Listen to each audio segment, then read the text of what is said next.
Om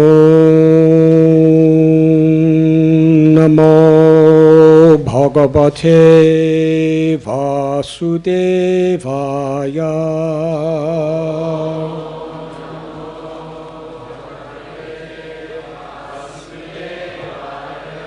Om Namo Bhagavate Vasudevaya.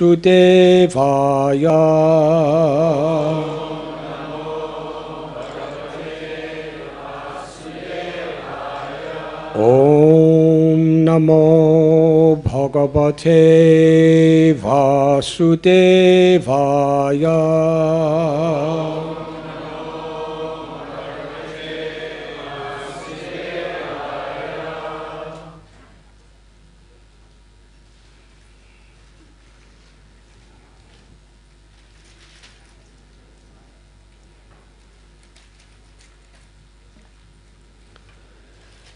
Sitātapatra-vyajanair upaskṛtaḥ.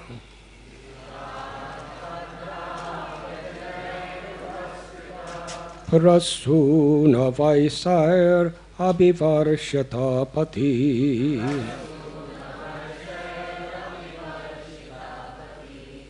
Piśaṅga-vāsā vana-mālayā babhau. Ghano yathārkoḍupa-cāpa-vaidyutaiḥ.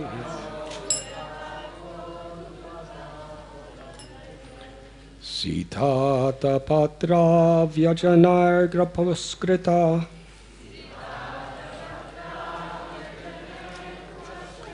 Prasūna-varṣair abhivarṣitaḥ pathi.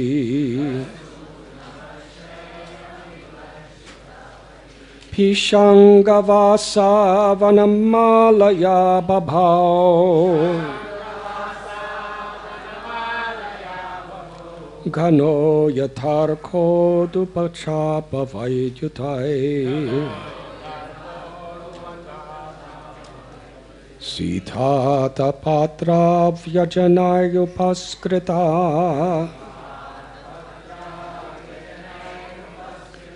Prasūna-varṣair abhivarṣitaḥ pathi. Piśaṅga-vāsā vana-mālayā babhau. Ghano yathārkoḍupa-cāpa-vaidyutaiḥ.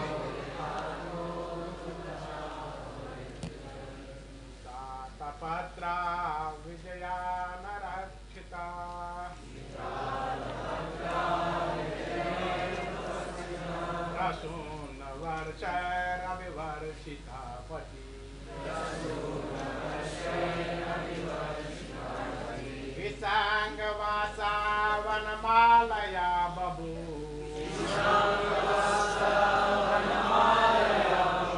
ghano yathārkoḍupa-cāpa-vaidyutaiḥ.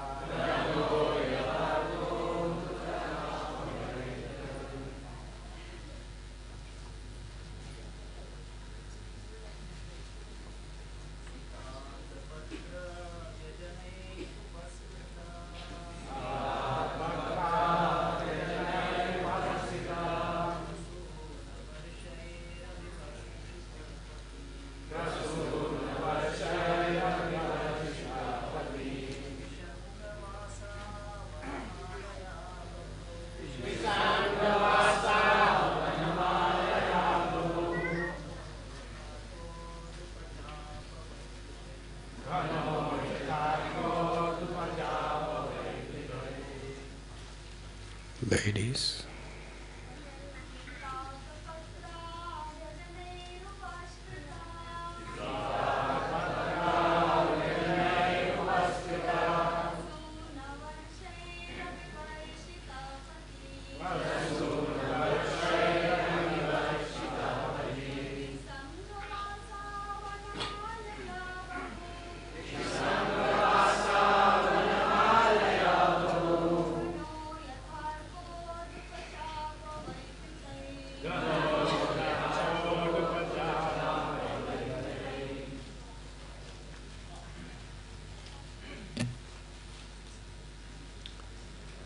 sita-ātapatra, white umbrella, vyajanaiḥ, with a cāmara fan, upaskṛtaḥ, being served by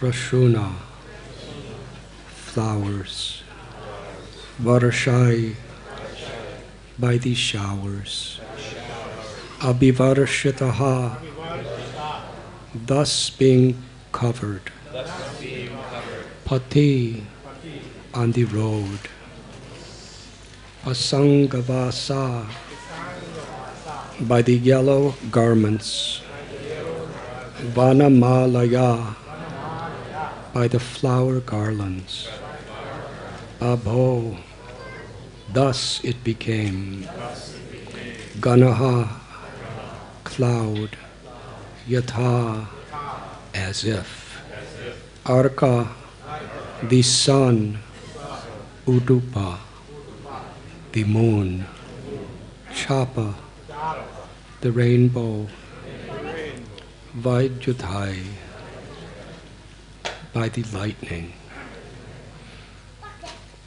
As the Lord passed along the public road of Dvārakā, his head was protected from the sunshine by a white umbrella.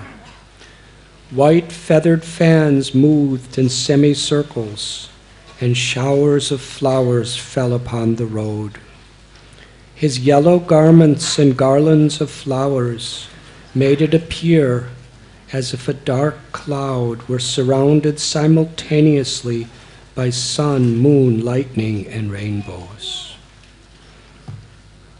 Purport by His Divine Grace, A.C. Bhaktivedanta Swami Prabhupada. The sun, moon, rainbow, and lightning do not appear in the sky simultaneously. When there is sun, the moonlight becomes insignificant. And if there are clouds and a rainbow, there is no manifestation of lightning. The Lord's bodily hue is just like a new monsoon cloud. He is compared herein to the cloud. The white umbrella over his head is compared to the sun. The movement of the bunch of hair fan of flukes is compared to the moon. The showers of flowers are compared to the stars. His yellow garments are compared to the rainbow. So all these activities of the firmament, being impossible simultaneous factors, cannot be adjusted by comparison. The adjustment is possible only when we think of the inconceivable potency of the Lord.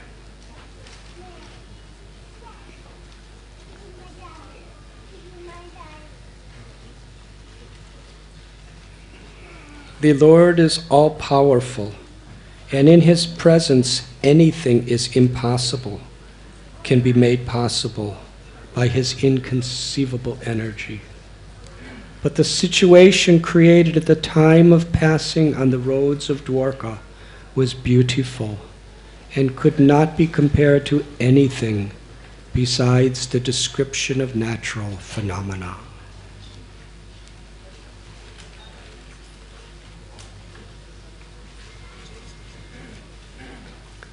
Om Gyantimidandasya Gyananjanat Salakaya Chakshurun Militam Jena Tasmai Sri Gurave Namaha Sri Chaitanya Manobhishtam Sthapitam Yena Bhutale Swayam Rupa Kadamayam Tadati Swapadantikam Vandeham Sri Guru Sri Juthāpada-kamalam Sri Gurun Vaishnavamscha Sri Rupam Sagrajatam Sahagana Raghunatham Tam Sajivam Sadvaitam Savadutam Parijana Sahitam Krishna Chaitanya Devam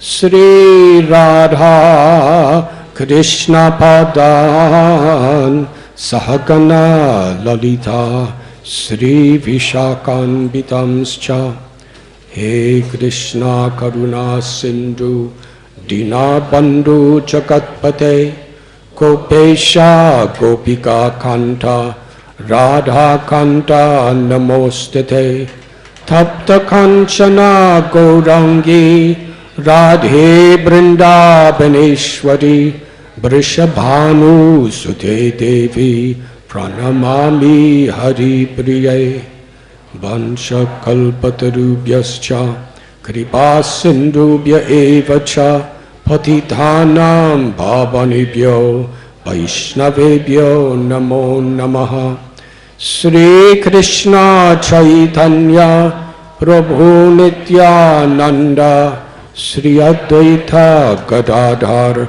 Srivasadi Gaura Bhakta Vrinda Hare Krishna Krishna Krishna Hare Hare Hare Rama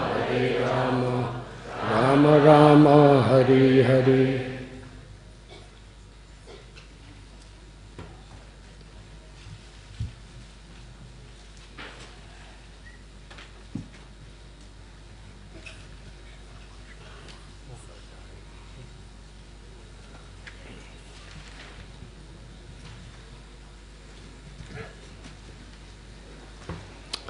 Haribo.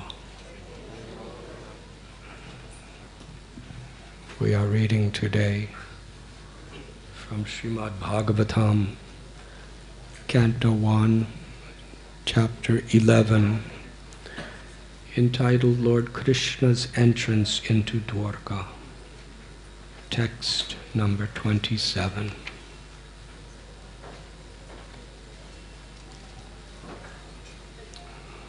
We welcome you to Sri Radha Gopinath Temple.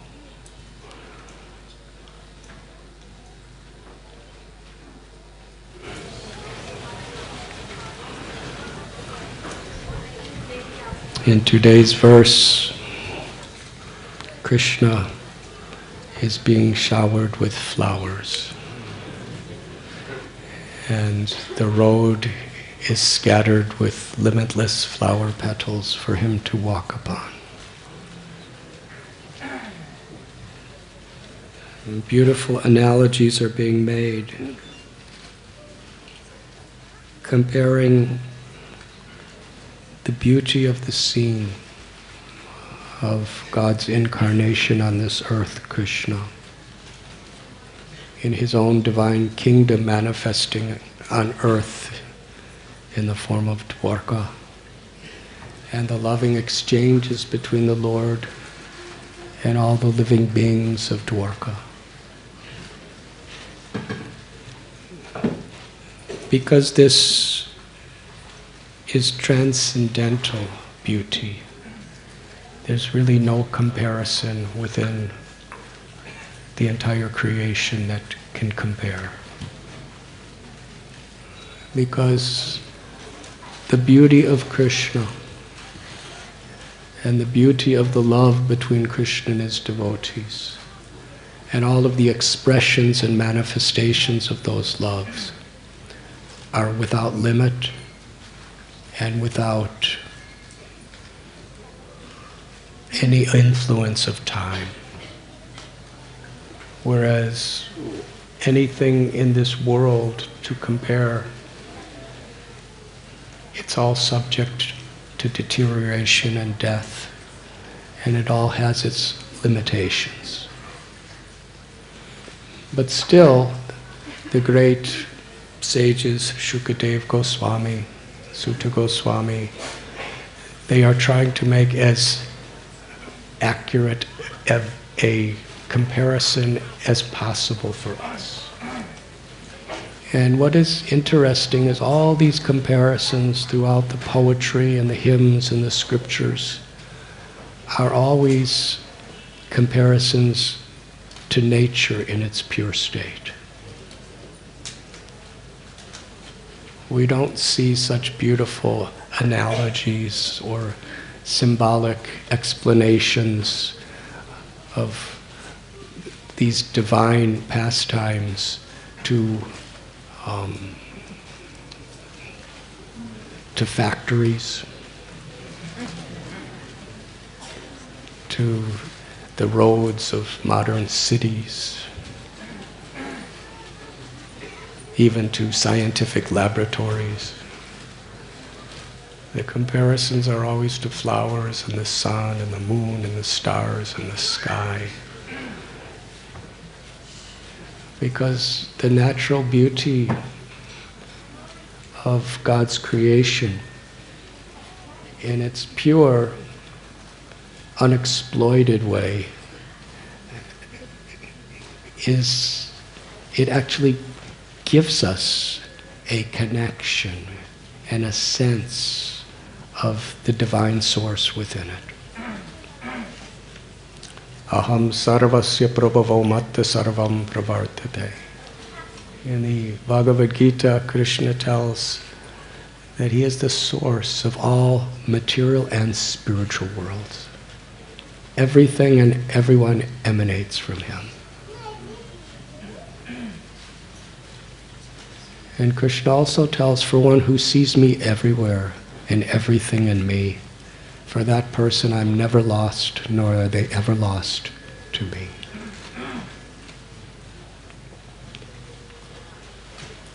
This is a very philosophical principle, because we are, as eternal souls, we are temporarily residing within these bodies.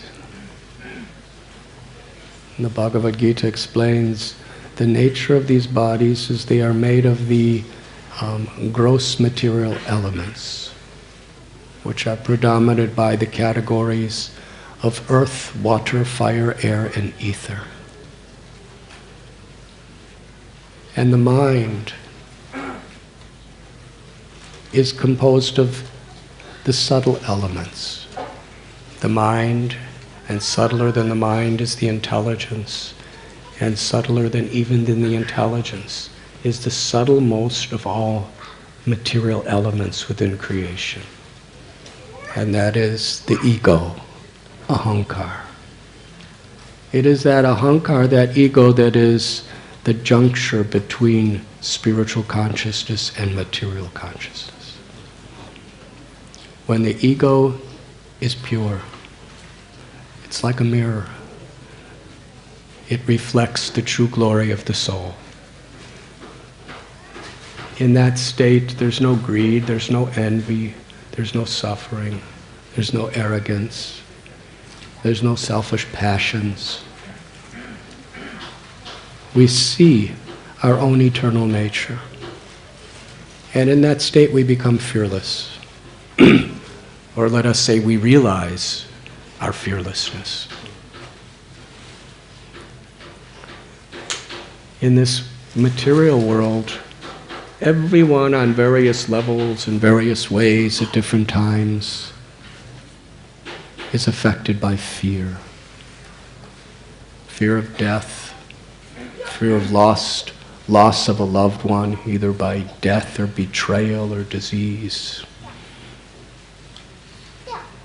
or danger. Fear of economic disparity, fear of other living beings.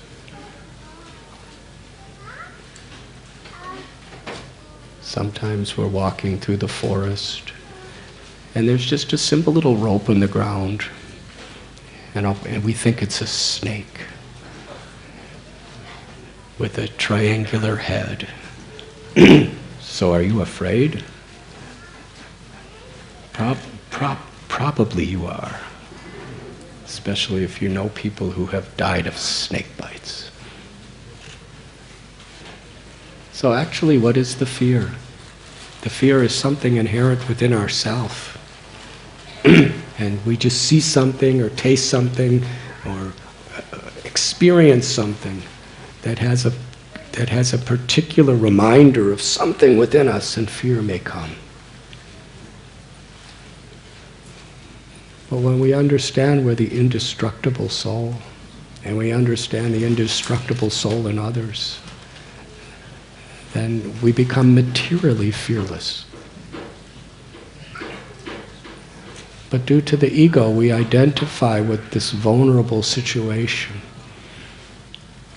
And we try to find our happiness in completely vulnerable experiences. But here we find that the eternal soul and its relationship with the super soul, or Krishna, is perfect and pure.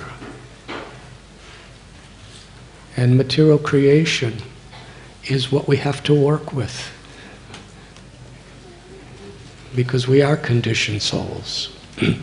We may not be in our perfect, liberated, enlightened state. We are vulnerable to lust and envy and anger and greed and illusion and fear. And to try to pretend that we're not doesn't really solve our problems for any sustainable duration. We cannot just suppress our material conditionings. Yoga or spiritual life is to transcend it, not to suppress it alone. So this material creation, we can actually experience God in creation if we're not in the consciousness of exploiting the creation. This is a very subtle but sacred principle. Because in Bhagavad Gita it is said, Ye yathā mam prapadyante tam sitātapatra bhajamyam. That according to our state of consciousness, according to our spirit of surrender or devotion, the Lord reciprocates and reveals Himself. Not only directly, but through everything and through everyone. Because ultimately, every living being is a part and parcel of the Supreme Lord. And everything in creation is the artistic gift of the Supreme Lord.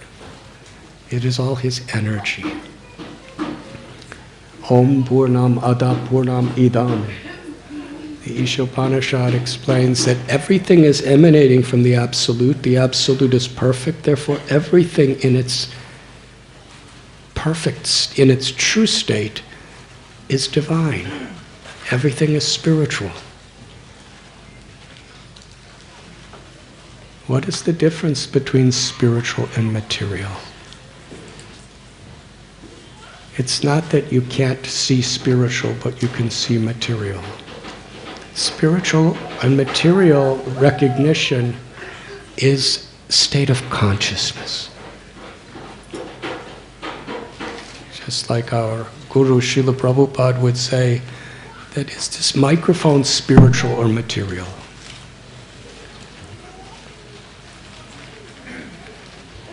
It depends on our perception.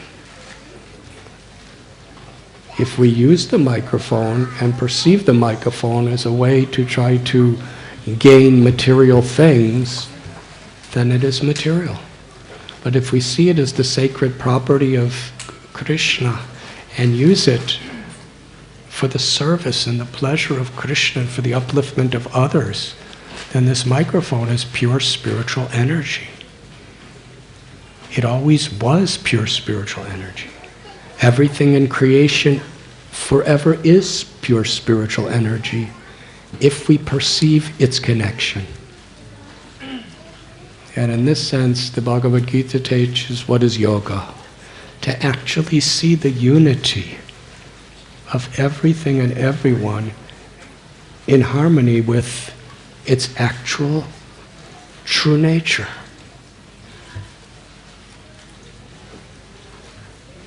So the creation, when we hear these beautiful poetic descriptions of the stars and the sky and the sun and the moon and the rivers and the oceans and the mountains and the trees and the plants, and especially today the flowers. According to our perception, we will have a different experience. If we see the flower as someone who has hay fever, and we know we're going to start sneezing uncontrollably any minute in this company of all these distinguished people, then we're going to feel a certain experience in the flowers, especially once we start sneezing and our eyes start burning.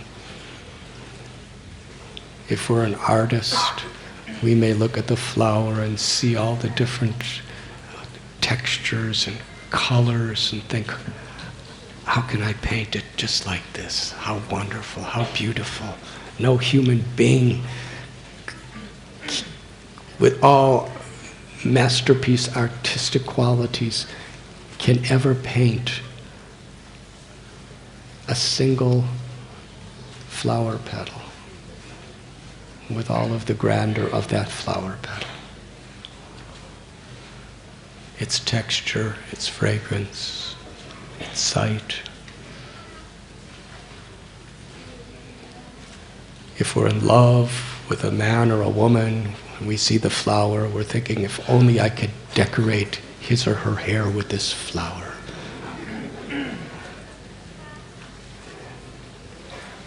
And if we have some love of God, we see the flower as God, as Krishna's beautiful creation. And when we have a grateful heart, we want to use gifts in such a way that we can express our gratitude to who we have given the gifts to. One famous writer, I believe his name is William Blake, he wrote that gratitude is heaven itself.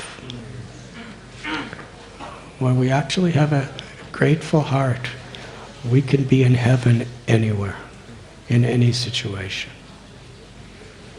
If we don't have a grateful heart, there's no real meaningful or fulfilling happiness in any situation. And what does it mean to be grateful? When gratitude is on a spiritual platform, it's not just for the things we want. It's for whatever is. We may not like situations. We may even have to fight against situations. But we're grateful for certain opportunities that are there for us. In Bhagavad Gita, even though Arjuna and his brothers were exploited, were plundered, and the ruling king was exploiting the innocent people of the world for his own purposes, and there had to be a fight, Arjuna didn't like the situation, but he was grateful that he had the opportunity, even in this difficult situation, to do something good.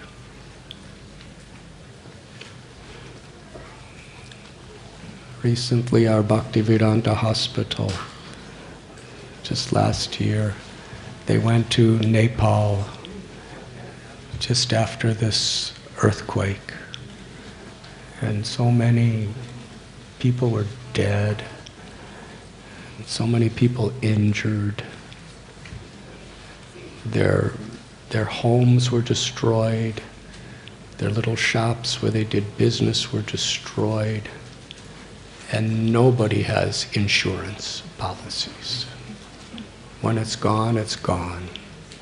There's no way to recover it materially. What to speak of their fathers or mothers or brothers or sisters or children who were killed or injured. and they themselves with broken limbs. So Bhaktivedanta Hospital went there to help. And interestingly, there was a large demand for orthopedic surgeons because a lot of broken limbs. But more than the broken limbs are broken hearts. You know, you can fix somebody's arm and put it in a cast. And that gives some relief. But if their loved ones are dead and they're hopeless without any way to even get food because they're homeless, you know, putting a cast on their arm is not going to help them so much. Even if it's an upper caste. It's not gonna, they need that, but they need more. So along with that, this spiritual care, we're giving people transcendental knowledge as a way to actually perceive the value, the significance that their life still has, and the difference that they could make even in this very dire situation.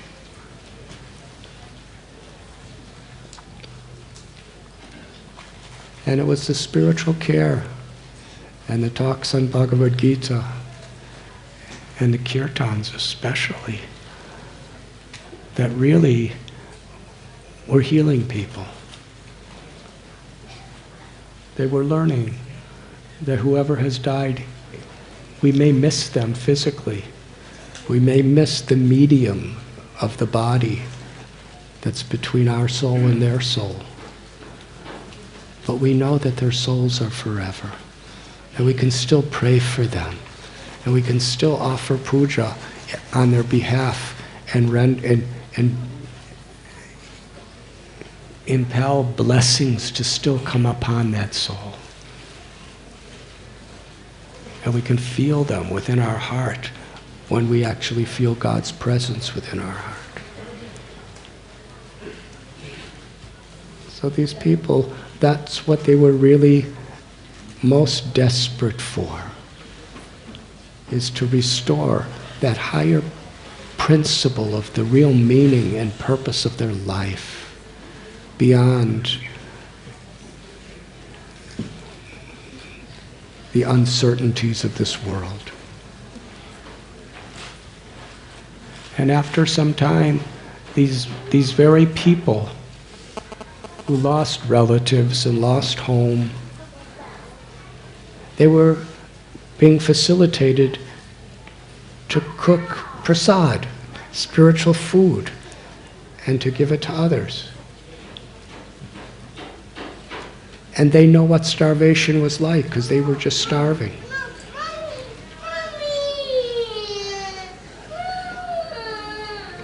Sounds like he might be starving.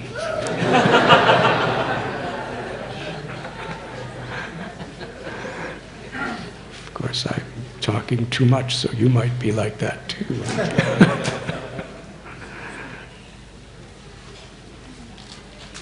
But they experienced what it's like to have lost everything. And they were actually with a spiritual perspective. What can I do to help others? And when you help others, you actually become liberated.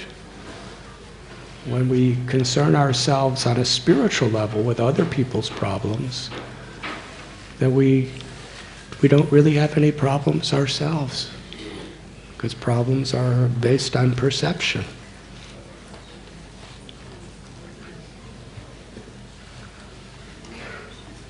And they were taking the doctors house to house to heal people who had the same kinds of broken limbs that they had.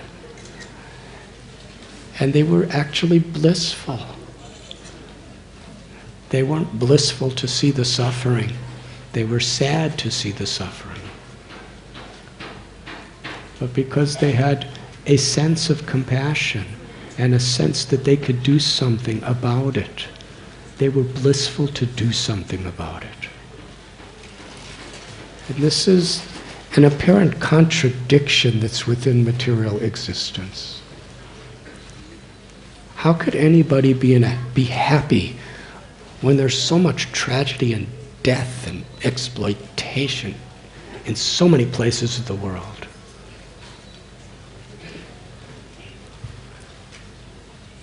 We're sad about that. But we actually connect with the happiness of the soul when we do something about it. And some of these people from Nepal, after all the stuff that they've gone through,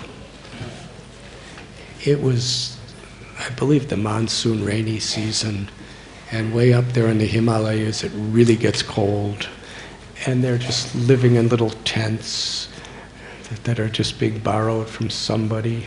And it was so difficult, but they were really, really so grateful. Gratitude is heaven itself. They were feeling to be in heaven even in this difficult situation because they had the chance to serve. They had the chance to really make a difference for the body, mind, and especially the soul. So they wanted to come to Mumbai, about 30 of them, and I was supposed to meet them here. And they came, and it was after all they went through in Kathmandu, in the valley. They were explaining to me when I met them here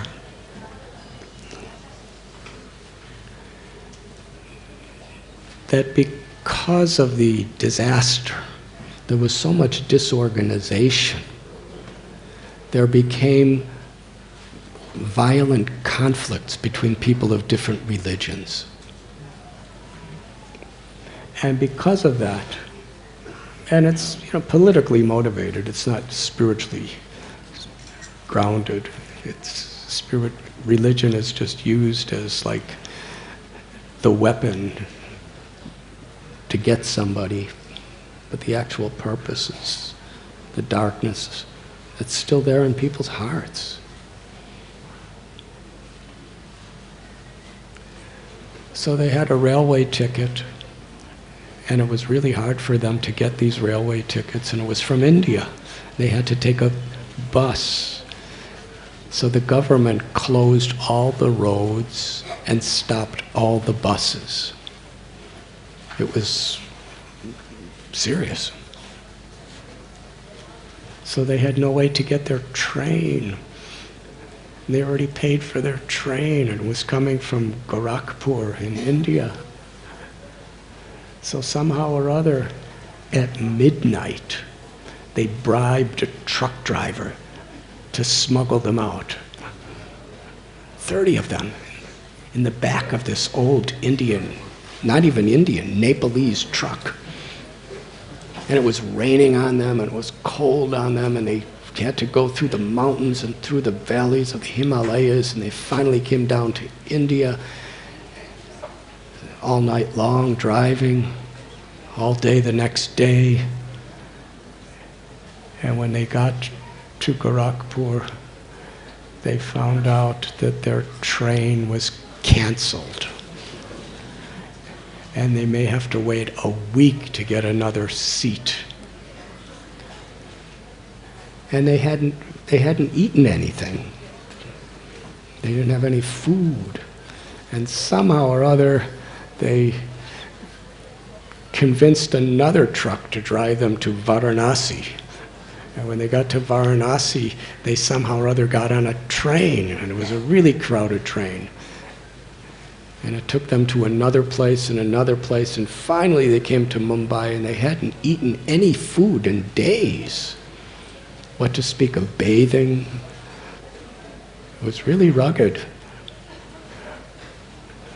But I have to say, they looked hundreds of times blissful, more blissful than most of you today. they really looked blissful. It was incredible. And I said, why are you, and they were just saying, we can't be any happier than this. And I said, well, after everything you just told me you went through, why are you so happy? And they said, because we're so grateful to be here. And they said, we didn't even really suffer on the way because we were so grateful that we were coming here.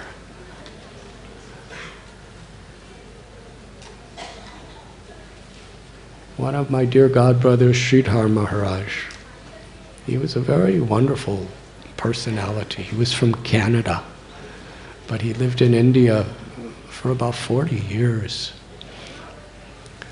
And he was dying of a disease, a terminal disease.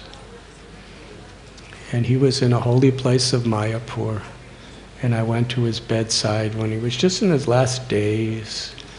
And he looked at me and he smiled.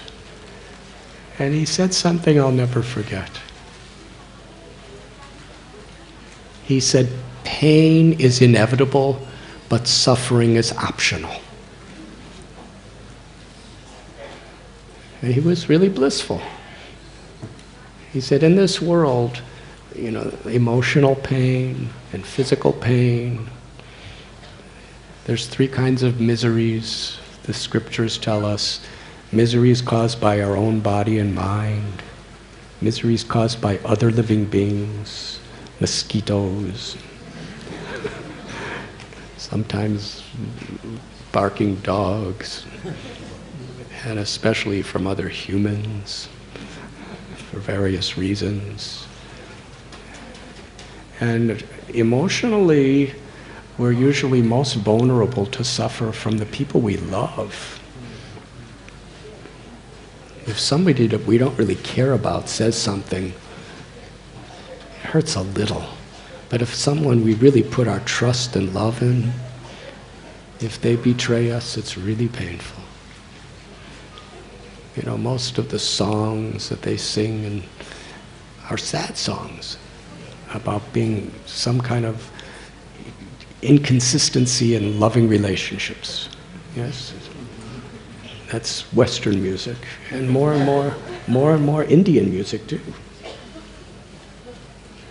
And most of these love songs, or these songs of sorrow, they're not about what a stranger does to you. It's always someone who've given your heart to. It hurts. So these things happen in this world. Miseries caused by other living beings and miseries caused by natural disturbances. Too much heat, too much cold, earthquakes. Some of you have just come from New York City and Washington, D.C., where there was a lot of snow. I'll never forget, years ago I took a group of people from Mumbai to Badrinath, which is a very holy place way up in the Himalayas. And we were in Rishikesh, which is on the way. From Rishikesh you have to drive in a bus. And it was interesting because when we went to board the bus, we saw every window had streaks under the window on the side of the bus. And I was wondering, what are all these streaks? It's a strange way to paint a bus. And then I looked closer and I saw what it really was. It was, well, I don't want to go into graphic details. But the winding roads going up to the Himalayas with high altitude, everyone got really nauseous and expressed their condition out the window and on the side of the bus. So that was not exactly what the tourist agency promised people. But we were pilgrims. And all the way, people in Mumbai were asking me, will we get to see snow? Because they had never seen snow in their life. Because, In the last so many centuries, it has never snowed in Mumbai. And people born and raised here, they hear about snow and the Himalayas. Himalaya means the abode of snow. So they were really excited about seeing snow. They were asking, will we see snow? And I was born and raised north of Chicago. So I'm not so excited about snow. I said, maybe. Maybe we'll see snow. And we got there, and it was on Narsingha Chaturdasi, a very holy day we arrived. And it was, in Rishikesh, it was about 110 degrees. And when we got to Badrinath, there was no snow anywhere. It was actually hot up there. And people were kind of really disappointed. It seemed like some people, that was really a packaged part of the pilgrimage, is just not only to see God, but to see snow.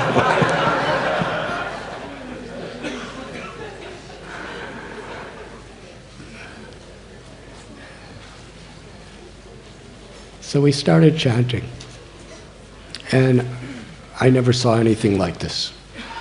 A few minutes after we were chanting, these gigantic clouds, dark clouds formed in the sky, and it snowed, and snowed, and snowed, and kept snowing,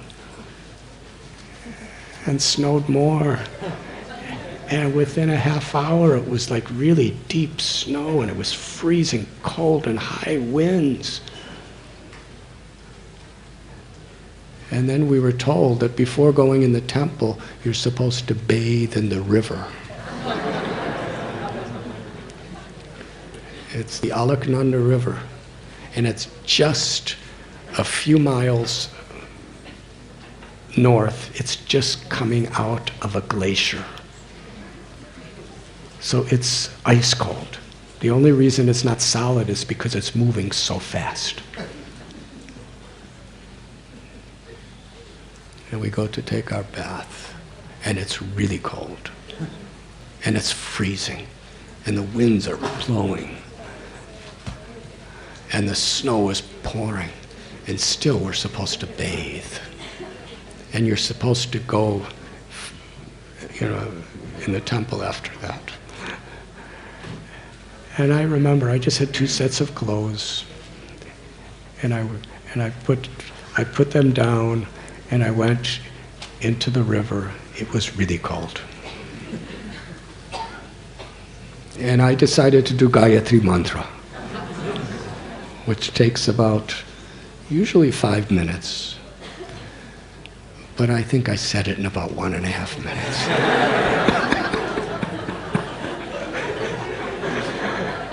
It was too cold, because I was doing it up to my neck in the river. And I came out, and I went to get my clothes, and some really generous, well-wishing person wanted to assist me. So he grabbed my clothes to bring it to me, and he slipped in the snow, and my clothes fell in the river. And I grabbed them, and I put them on. It was like, within seconds, they were solid ice. So that was experience. And because it snowed so much, the roads, because it's way up on the mountains, the roads were blocked. There was an avalanche of snow. So no one could come in and no one can go out from this mountaintop holy place. So we couldn't leave. And there's no place there with heat in those days. This was in the 80s. So we're all just sitting around freezing with no relief, and nobody brought warm clothes. And I turned to everyone and said, "Are you happy to see the snow?" And they said, "No, we're not." I said, no, you should be grateful.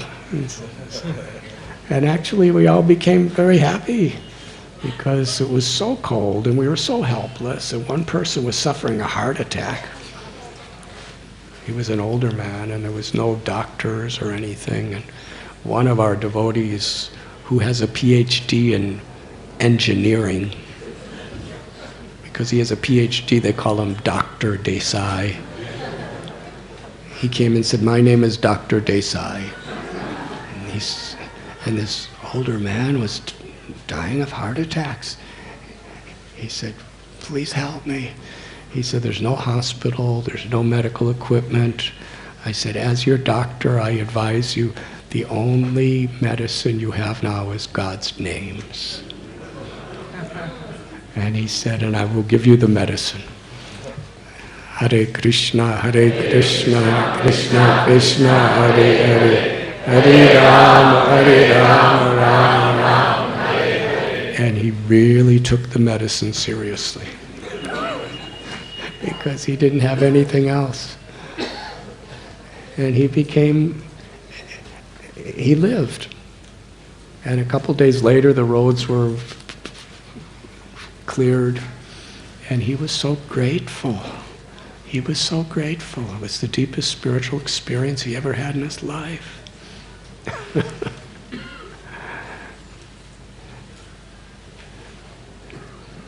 So these people from Nepal, when they came to me, they were just so happy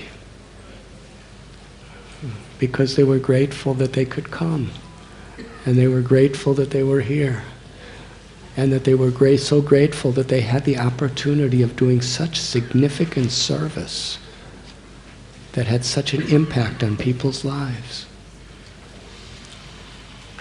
So that sadness and that sadness of seeing other people in such situations, whether they're human or animals or whatever, it's a way of expressing compassion. And to the degree we're actually connected to Krishna's grace, to God's grace within our hearts, we could be such powerful instruments of compassion.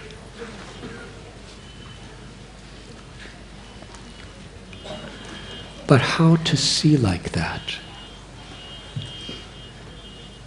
To the degree we have a mood of service, we could see from that perspective.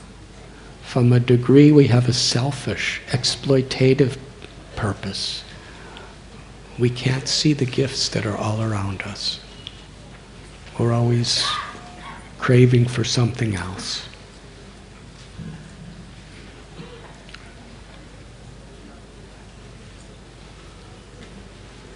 And the example given here is these beautiful analogies of nature. When nature is being exploited and polluted, we can't really perceive its true beauty. But have you seen the river Ganges way up in the Himalayas where it's crystal clear and aqua blue and just the most radiant, incredible feast for the eyes and the heart to see a pure river? And then you go about 500 miles down and you see tons of sewage being dumped into it and industrial waste and all kinds of foaming bubbles due to pollution. You don't see the same thing. It's the same Ganges. So similarly, when we don't have this pollution within our own hearts, we can actually see the world for what it truly is, in its original natural state, because we can see its connection with Krishna. And we can feel the gratitude in every situation in which we can make a difference. So in this beautiful story, a few chapters back, we learn Krishna was residing in Dvārakā at that time. When he was young, he lived in Vrindavan, and then to Mathura and Dvārakā. And there was tremendous exploitation by Duryodhana, who was a very evil prince, who through manipulation and very, very cruel politics and arrogance, he usurped the entire kingdom from very pious, loving, compassionate people, headed by Yudhisthira and Arjuna and Bhima. And Krishna, who is God himself, took the role of a human being. Sometimes he engaged in activities which were absolutely, supremely supernatural and incredible and can never be imitated.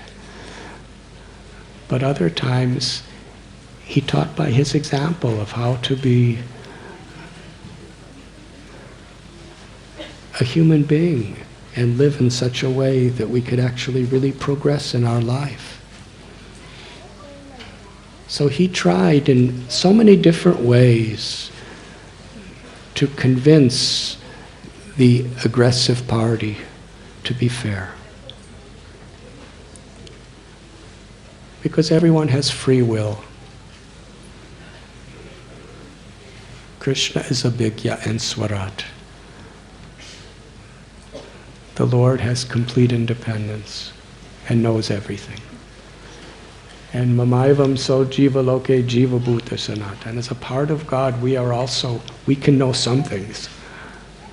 And we also have free will. And nothing and no one can ever take away our free will. The famous story of Socrates.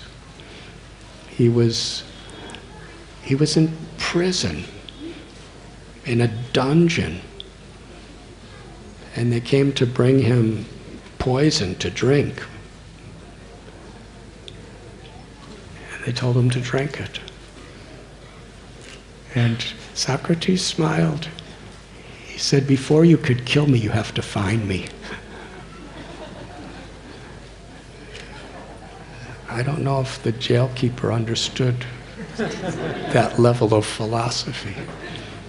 But he wasn't really disturbed by it, because my soul is immortal, and you can't find my soul, so you cannot kill me. This temporary shell of a body, it's going to die sometime soon anyway.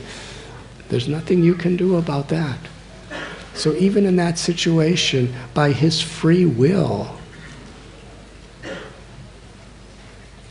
he chose enlightenment rather than depression. So we always have free will, to serve or to exploit, to be humble or to be arrogant, to be generous or to be greedy, to be kind or to be cruel.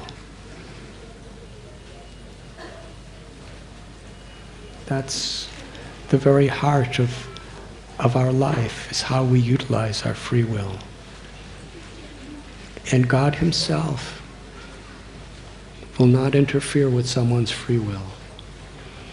But yada yada hi dharmasya glanir-bhavati bharata. Again and again comes to this world in so many ways to establish so many spiritual paths and religious movements, just to teach us how to utilize our free will in such a way that we can grow, we can prosper.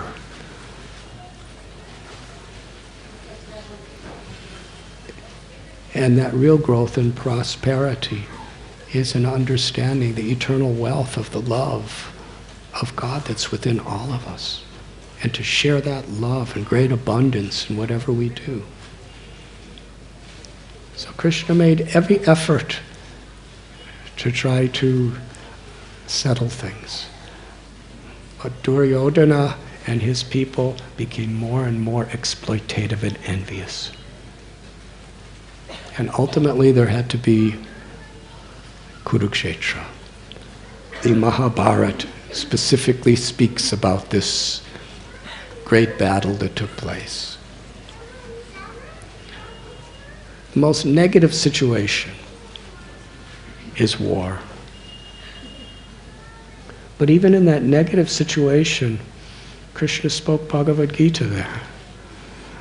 So one of the greatest blessings to all of humanity, the Bhagavad Gita has given eternal enlightenment and ecstatic love to countless people for 5 millenniums. But it was spoken in the context of the most unfortunate situation of an impending war. And ultimately, the Pandavas were victorious. And Krishna came back to Hastinapur, and Yudhisthira was coronated as king. But Yudhisthira was such a gentle, humble person. He was thinking that all the suffering of everybody, it's my fault. Even though actually nothing was his fault, but he was thinking it was his fault. He was taking responsibility. That just so that I could be a king, look at all these widows, and look at all these orphans, and look at all these difficulties. Even though he tried to do everything as fair as possible, it was forced on him. So Krishna took Yudhisthira back to the battlefield of Kurukshetra. And there the great-grandfather Bhishma was laying down in his last moments. And even though his body was pierced with arrows, Bhishma, when he saw Krishna, he became completely happy.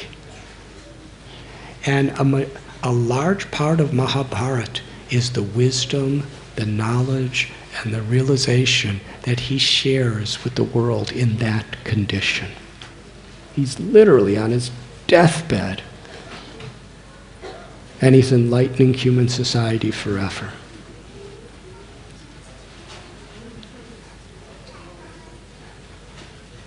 There are so many chapters and chapters and chapters of his teachings on so many various subjects of Dharma.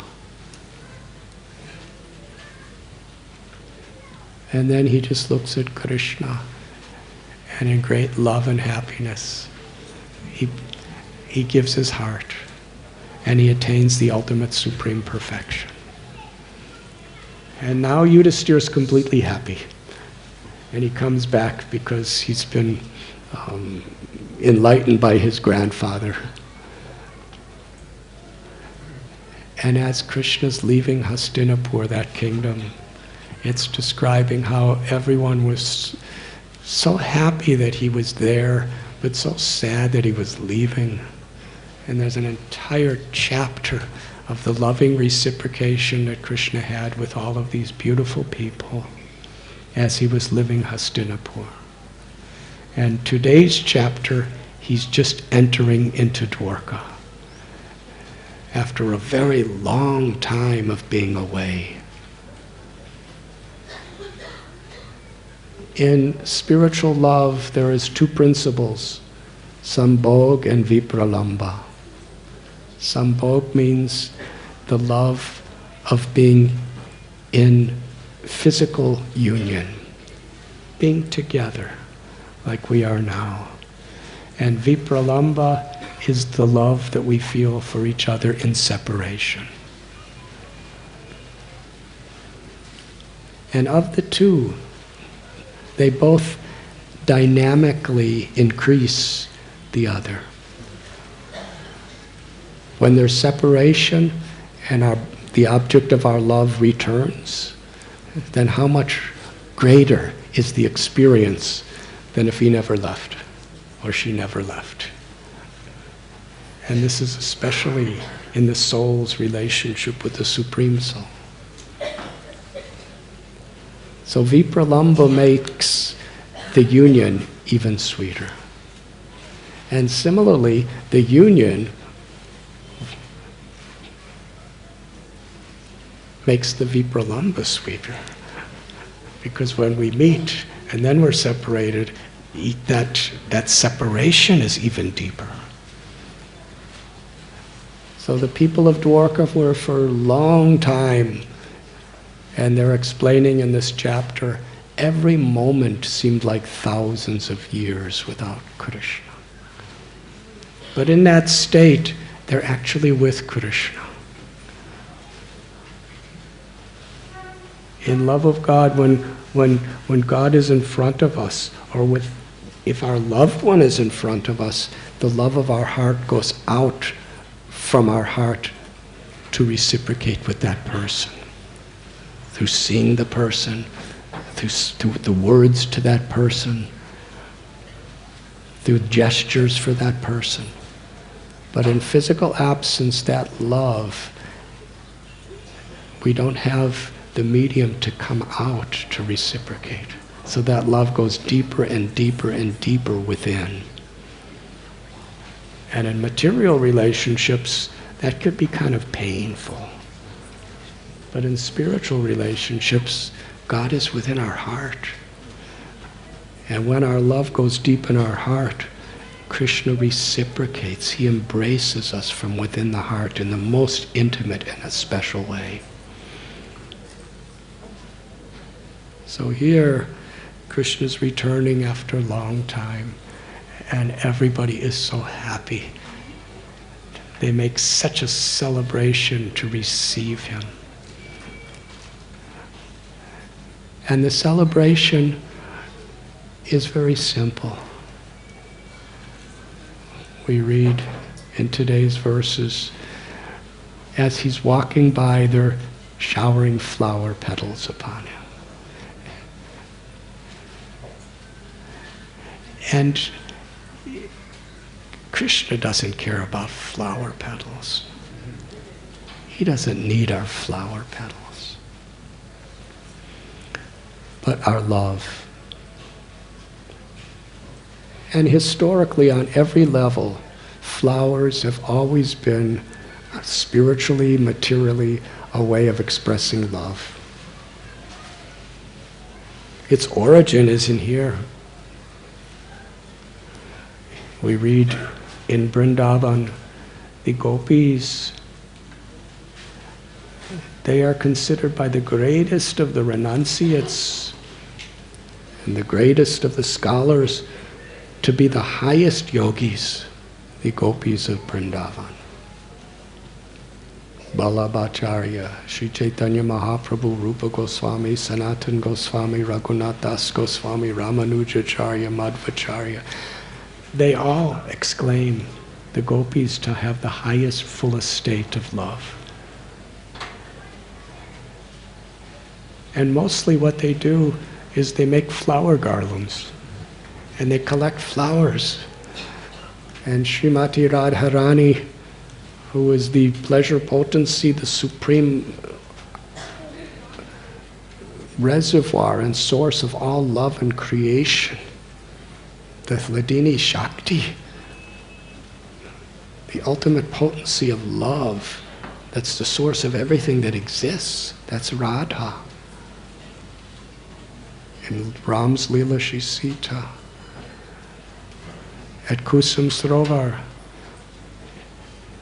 where the most beautiful pastimes of Radha and Krishna take place, at Radhakund, Radharani collects flowers. She's plucking flowers and making garlands. Actually, anyone can do that. It's the love in which it's expressed. And even today, in this world, usually if you love someone, you give them flowers. Or if someone is sick in the hospital, you send them flowers. Flowers have always been a medium to express affection. But it's not the flower. It's the purpose. If someone if someone who hates you gives you flowers, does it make you happy? You wonder, why is he doing this? What did he put in the flowers? You know? But if someone who loves you, whether it's a husband or a wife or a son or a daughter or whatever, a lover, a beloved, it has great meaning, because flowers are so simple, but it's a way of expressing love. Patram pushpam palam toyam. Here the great queens of Dvārakā are showering flowers on Krishna. In Vrindavan, the gopis are picking flowers and making garlands for Krishna. Such simple things. In Ram's Leela, when Ram and Sita were in Chitrakoot, Sita would go out into the forest to collect flowers, and she would make garlands and bouquets, and then her and Ram she would give to Ram, but mostly her and Ram would make garlands, and they would give them to the great yogis and sages and rishis, because these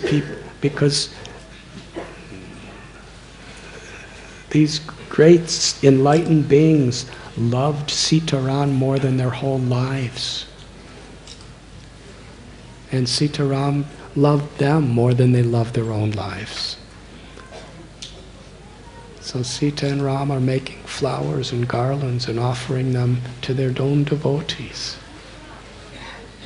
So this is an eternal principle. And when Ravana wanted to steal Sita away, he came before her and said, "I'm very hungry." And out of compassion, she got some nice fruits that she picked, simple fruits to present to him, because of her compassion. Of course, he tried to exploit it.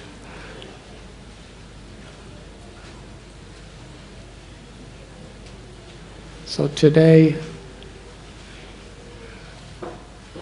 I'm seeing PhD professors, and I'm seeing people who can't even write their names. I'm seeing people from Sweden and Australia and the United States of America, and people from Russia and Ukraine, and people from all different parts of India, from every possible caste in India, from every community in India. There's Bengalis and Maharashtrians and Gujaratis and Biharis and people from Tamil Nadu and Karnataka and Kerala. I see multimillionaires. I see monks who just sleep on the floor and don't have a single thing to their name.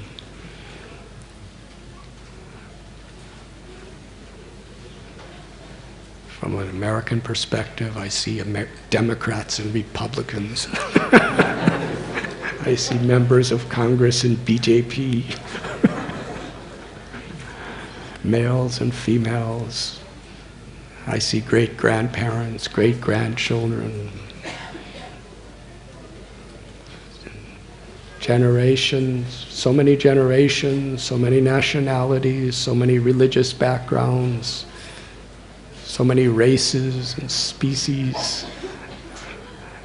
Everyone is here together, plucking flowers. So uncomplicated, but so sweet. It creates such unity. Nobody's higher or lower.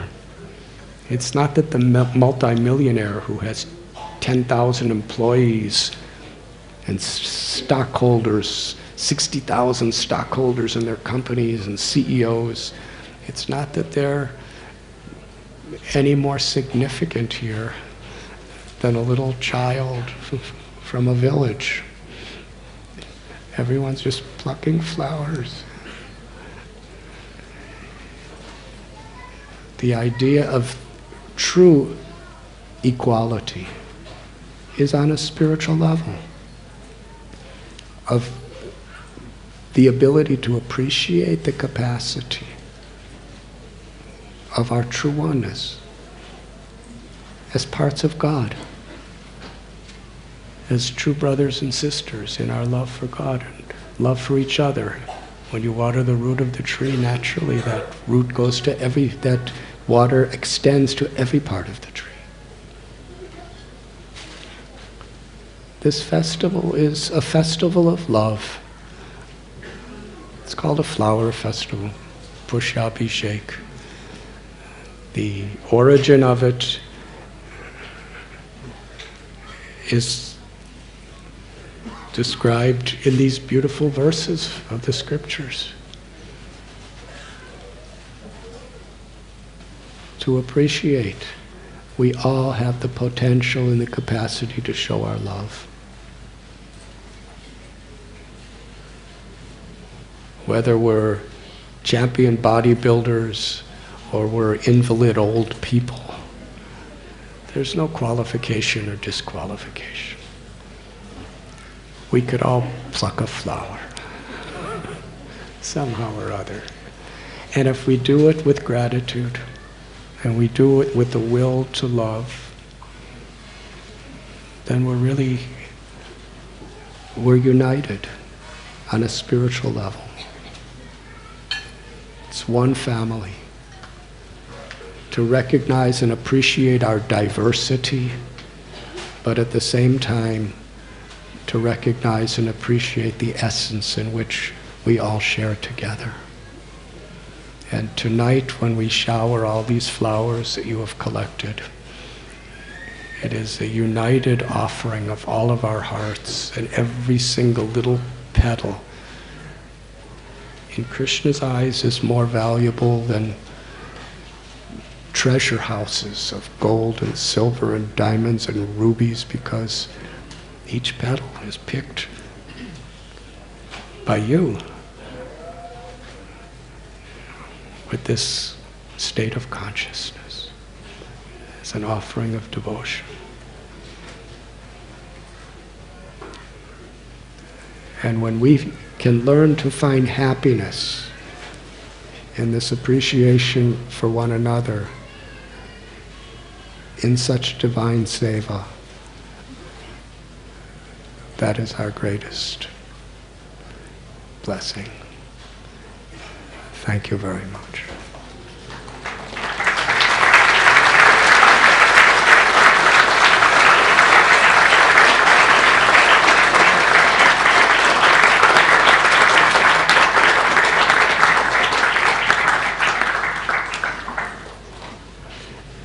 You clap like your hands must be really tired from picking flowers.